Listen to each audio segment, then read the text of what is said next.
بسم اللہ الرحمن الرحیم۔ آج میں آپ لوگوں کے سامنے ایک سبق لے کر آیا ہوں۔ احادیث کی روشنی میں یہ بتلانا مقصود ہے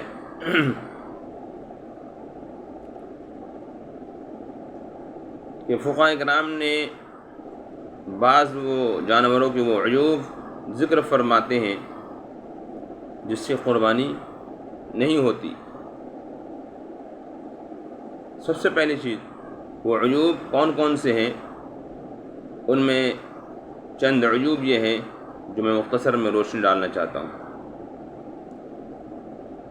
سب سے پہلی چیز یہ ہے کہ انسان کے لیے قربانی کے لیے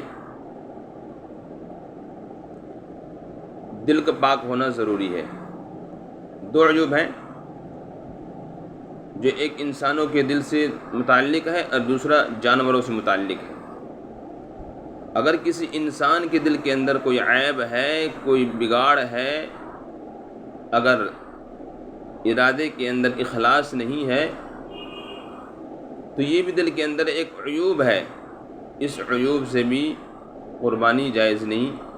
اسی طریقے سے کسی جانور کے اندر عیب ہے اور اس عیب کی بنیاد پر بھی قربانی جائز نہیں ہوتا۔ البتہ جانوروں کے عیوب تو ظاہر میں دکھائی دیتے ہیں، لیکن کسی انسان کے عیوب کو، دل کے عیوب کو ہم نہیں جان سکتے، اسی لیے ہم اس کے بارے میں ذکر نہیں فرما سکتے۔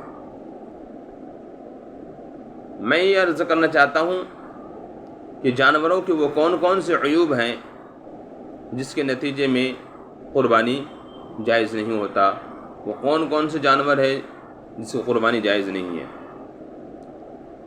حضرت براء بن عازب رضی اللہ عنہ فرماتے ہیں کہ رسول اللہ صلی اللہ علیہ وسلم نے ارشاد فرمایا، اربع لا تجوز فی الاضاحی، چار قسم کے جانور ایسے ہیں جن کو قربانی میں دینا جائز نہیں ہے، جن کو قربانی میں دینا جائز نہیں ہے۔ نمبر ایک، ایسا جانور جو کانا ہو اور کانا پن خوب واضح ہو۔ نمبر دو، وہ جانور جو بیمار ہو اور بیماری پن خوب واضح ہو۔ نمبر تین، ایسا جانور جو لنگڑا ہو اور لنگڑا پن بھی خوب اچھی طریقے سے واضح ہو۔ نمبر چار، ایسا جانور جو کمزور ہو اور اتنا کمزور ہو کہ اس کے جسم کی غدہ بالکل ختم ہو چکا ہو، تو ایسے جانور کی بھی قربانی جائز نہیں ہے۔ یہ چار قسم کے جانور ہیں جس کی قربانی جائز نہیں۔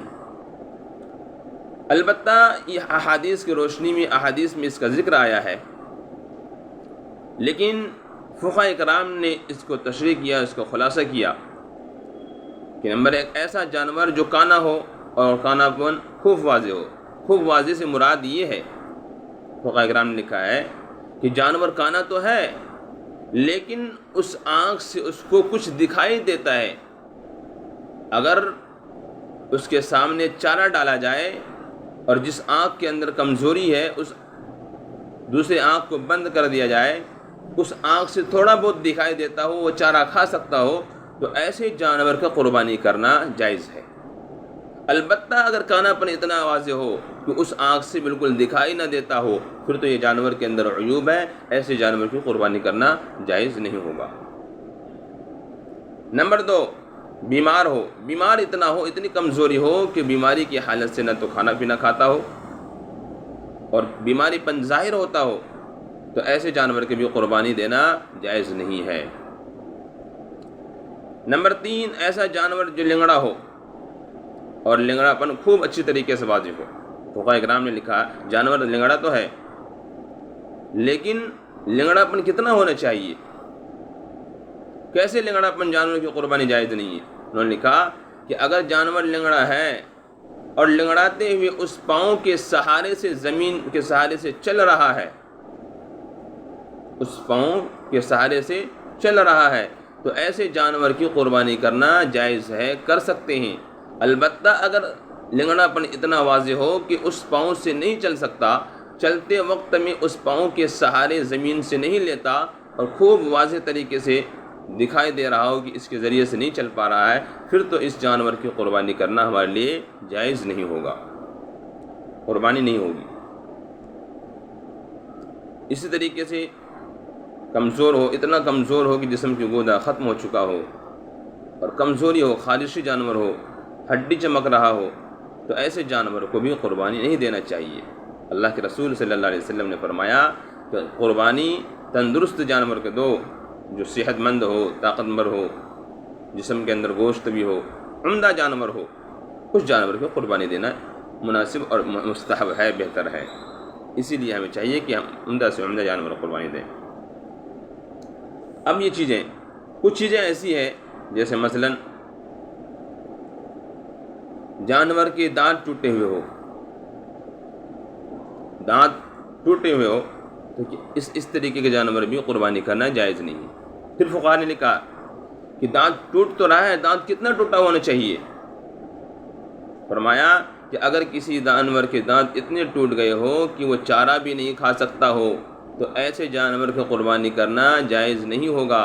البتہ دانت تو ٹوٹ رہا ہے، ٹوٹا ہوا ہے، لیکن اپنے دانتوں کے ذریعے سے چارے چبا کر کھا رہے ہیں، تو ایسے جانور کا قربانی کرنا جائز ہے، کر سکتے ہیں۔ میں مختصر بتا رہا ہوں، زیادہ اتنا وقت نہ لیتے ہوئے، بہت تفصیلی ہے۔ اور دوسری جو بات ہے، جانور کانا ہو، میں نے بتا ہی دیا کانا پن کتنا واضح ہو، جس سے کانا ہے، لنگڑا ہو، لنگڑا پن کتنا ہو۔ نمبر 4، کسی جانور کا سینگ ٹوٹا ہوا ہو۔ اب مانے حضرت علی کرم اللہ وجہہ کے پاس ایک صحابی آئے اور فرمایا کہ حضرت علی، اگر جانور کا سینگ ٹوٹ جائے تو کیا اس کی قربانی کرنا جائز؟ فرمایا کہ اس کی قربانی کرنا جائز۔ تو فقہاء نے پھر اس کا تشریح فرمایا کہ جانور کا سینگ ٹوٹ جائے تو کتنا سینگ ٹوٹنے سے قربانی جائز نہیں ہوتا؟ فرمایا کہ کسی جانور کا کہ سینگ تھوڑا بہت ٹوٹ جائے تو اس کی قربانی کرنا جائز ہے، البتہ اس کے سینگ جڑ سے ٹوٹ جائے یا جڑ سے اکھڑ جائے تو ایسے جانور کو قربانی کرنا پھر جائز نہیں ہوگا، اس کی قربانی نہیں ہوگی۔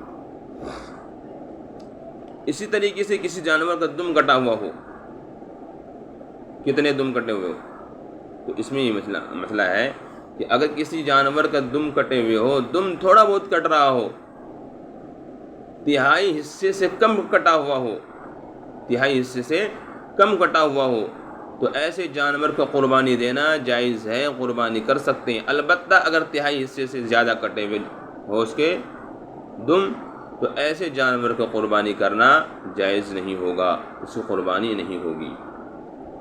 اسی طریقے سے کسی جانور کا تھن کٹا ہوا ہو، تھن نہ ہو یا تھن خراب ہو، مثلا بھیڑ بکریاں اور گائے، بیل، بہت سارے جانور ہیں جس کے تھن ہوتے ہیں، بھینس، گائے، ان کے 4 تھن ہوتے ہیں، اونٹ کے 4 تھن ہوتے ہیں۔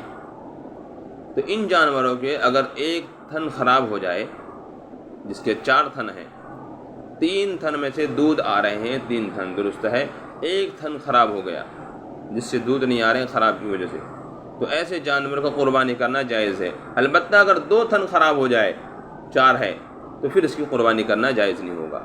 بکری ہے، بھیڑ بکری، اس کے 2 تھن ہوتے ہیں، اگر ایک تھن خراب ہو جائے تو اس کی قربانی جائز نہیں۔ پھر بھیڑ بکریاں کے 2 ہی تھن ہوتے ہیں، 2 تھن اگر اس میں سے ایک خراب ہو گئے، وہ تہائی حصے سے زیادہ بڑھ گئے، تو اسی لیے اس کی قربانی کرنا جائز نہیں ہوگا، ایسے جانوروں کی قربانی نہیں ہوگی۔ اور کسی جانور کے کان کٹے ہوئے ہو، کان میں بھی وہی مسئلہ ہے کہ اگر کان تہائی حصے سے زیادہ کٹے ہوئے ہو، پھٹے ہوئے ہو، سوراخ ہو جو تہائی حصے سے زیادہ پہنچ رہا ہو، تو ایسے جانور کو قربانی کرنا جائز نہیں ہوگا۔ البتہ کان کٹے ہوئے ہیں، تھوڑی سی سوراخ ہے جو تہائی حصے سے کم ہے کان، تو ایسے جانور کو قربانی کرنا پھر جائز ہے۔ فقہاء کرام نے اس کی تشریح اور واضح فرمایا ہے، جو میں نے مختصر طور پر آپ کے سامنے ذکر فرمایا۔ اسی طریقے سے بعض لوگوں کے سامنے یہ نظریات ہے کہ جو جانور خصی ہے اس کی قربانی کرنا جائز نہیں ہے، اللہ کے رسول صلی اللہ علیہ وسلم سے خود یہ حدیث مبارکہ میں واضح ہے کہ اللہ کے رسول صلی اللہ علیہ وسلم نے ایک موقع میں 2 دمبے ذبح فرمائے، اور وہ دونوں کو دونوں موٹے تگڑے تازے تھے اور سینگ والے تھے، اور وہ دونوں کو دونوں خصی تھے، اور اللہ کے رسول صلی اللہ علیہ وسلم نے اس کی قربانی فرمائی۔ تو اس سے واضح ہوتا ہے کہ خود اللہ کے رسول صلی اللہ علیہ وسلم نے خصی جانور کو قربانی کیا ہے، تو خصی جانور قربانی کرنا جائز ہے۔ اور حضرت امام ابو حنیفہ رحمۃ اللہ علیہ کے نزدیک فرماتے ہیں کہ خصی جانور کا قربانی کرنا عمدہ ہے، بہتر ہے، افضل ہے، اس لیے کہ خصی جانور کا گوشت زیادہ لذیذ ہوتا ہے اور وہ بہتر ہوتے ہیں اور چست چالاک ہوتے ہیں، اسی لیے اس جانور کو قربانی کرنا زیادہ افضل اور بہتر ہے۔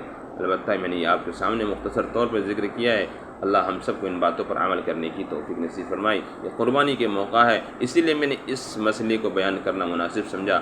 آپ سب اس کو غور سے سنیں اور ہمارے چینل کو سبسکرائب کریں۔ اللہ ہم سب کو اس باتوں پر عمل کرنے کی توفیق نصیب فرمائے۔